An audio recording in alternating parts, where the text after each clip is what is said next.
ദൈവത്തിരുനാമത്തിന് മഹത്വമുണ്ടായിരിക്കട്ടെ.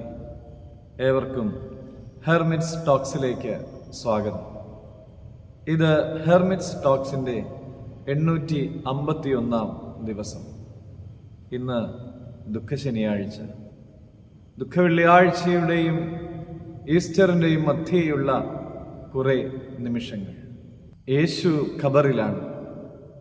പുറമേക്ക് എല്ലാം മൗനമാണ്. പക്ഷേ അതിൻ്റെ പുറകിൽ വലിയ ഒരു പ്രതീക്ഷയുണ്ട്. അന്ന് മനുഷ്യരെല്ലാം കരുതിയത് എല്ലാം അവസാനിച്ചു എന്നാണ്. ശിഷ്യന്മാർ വലിയ ഭീതിയിലായിരുന്നു. പക്ഷേ പ്രിയമുള്ളവരെ, അതിൻ്റെ പുറകിലെല്ലാം ഒരു വലിയ സന്തോഷം ഒളിഞ്ഞിരിക്കുന്നുണ്ടായിരുന്നു. പ്രിയമുള്ളവരെ, നിങ്ങൾ ഇന്ന് നിങ്ങളുടെ ജീവിതത്തിൽ കനത്ത നിശബ്ദതയിലാണോ ഉള്ളത്?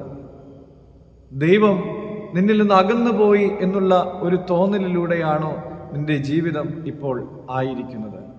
മരണമില്ലാത്തവനും നാശമില്ലാത്തവനുമായവന് 3 ദിവസം ഖബറിൽ പാർക്കുവാൻ തിരുവുള്ളം തോന്നിയിട്ടുണ്ട് എങ്കിൽ അത് പ്രിയമുള്ളവരെ, അത് നമുക്ക് വേണ്ടിയിട്ടാണ്. ആദാമിനെയും ഹവ്വായെയും ആദ്യം മുതലുള്ള സകല പുണ്യവാന്മാരെയും ഏദനിലേക്ക് തിരിച്ചു കൊണ്ടുവരുവാൻ വേണ്ടിയാണ്.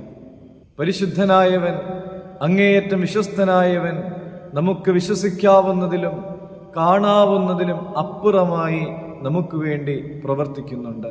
പ്രിയമുള്ളവരെ, നിന്റെ ജീവിതത്തിലും ഒരു ഉയർപ്പുണ്ടാകും. നീ ചെയ്യേണ്ടത് ഒന്ന് മാത്രം: വിശ്വസിക്കുക മാത്രം ചെയ്യുക. ദൈവം എല്ലാവരെയും അനുഗ്രഹിക്കട്ടെ.